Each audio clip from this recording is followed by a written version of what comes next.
Okay, so in section 5.1, we're going to be starting to talk about the normal distribution. Last week we talked about standard deviation, and I told you we're going to need that the rest of the semester. We're going to start looking at that, and one of the places I'm going to show you standard deviation in effect is on one of these slides here, where we have a couple of normal curves, and one is has more distribution than the other. So this first part, we're just really looking at what is normal and how what situations might have normal. So here we have a slide depicting childbirths, and it's a histogram. And they have 300 childbirths in 4-day bins, and they've plotted them all. And notice what we have here is we have a curve that really has, one mode. Okay, it's relatively symmetric, where there's fewer things at the extremes and most of the stuff is in the middle. Okay, this is really what a normal curve will look like. Now, what they want us to know is, well, what is the chance of having a birth that's more than 14 days before the due date? And if they added all these up, we could get that value. Well, with the normal curve, we have tables that we can look up and say, okay, well, here's where the standard deviation, here's where the mean is. We can calculate that value and give you an exact percentage. And so that's why it's far more useful. Here is what it looks like when they make a, what do they call it? Smooth curve. And so this is really what our normal curve looks like, where here's our mean and our standard deviation is spread out. And so we can take this and go, all right, well, it's not perfect, but remember, this is more for the population, where this was a sample. So our samples are often off a little bit, whereas our normal curve is representing the entire population and would eventually come out to look more like this. Okay. So there's characteristics we need to know. In our smooth thing, notice we had a single peak mode.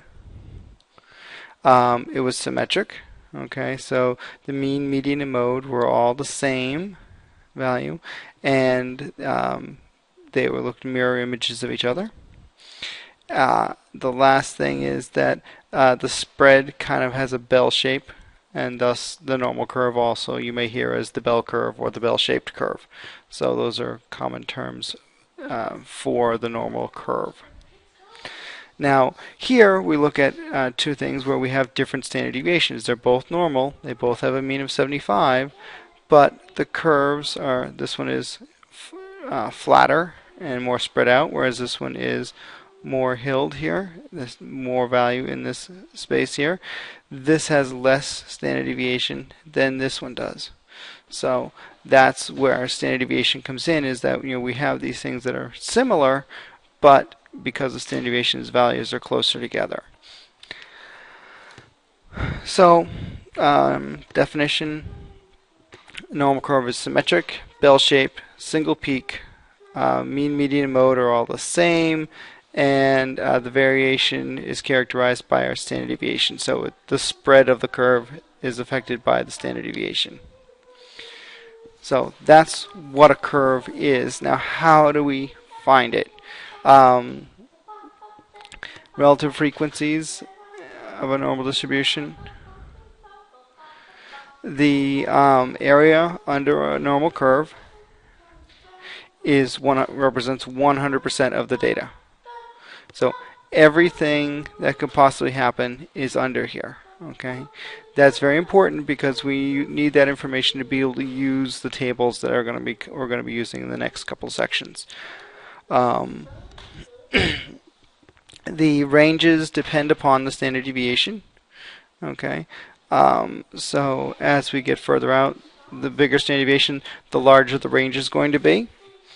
And here they're saying the total relative frequency must be 1. Therefore, the area under the curve is 100%. This is useful again and again because we're going to calculate areas under this curve.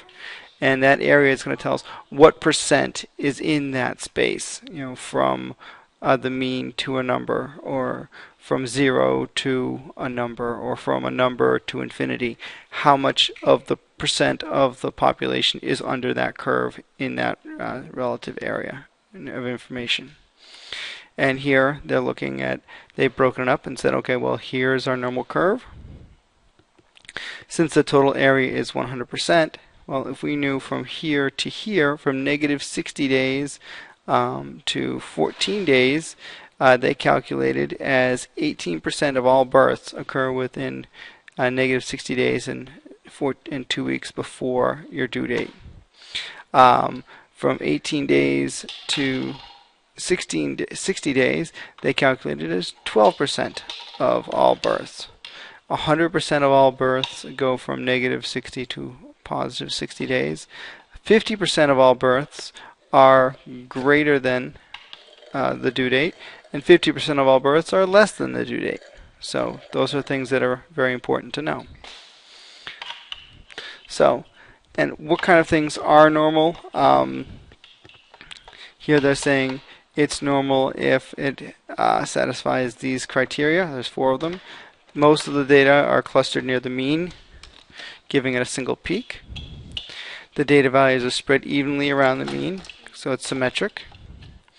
Their larger deviations from the mean are rare, so we have less things occurring out here than we do in this space. And oops,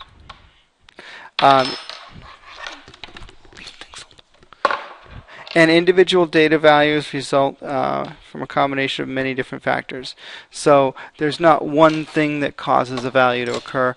This is, they're based on nature. Okay, so different things can create those values to occur. So those are the things that would create a normal distribution.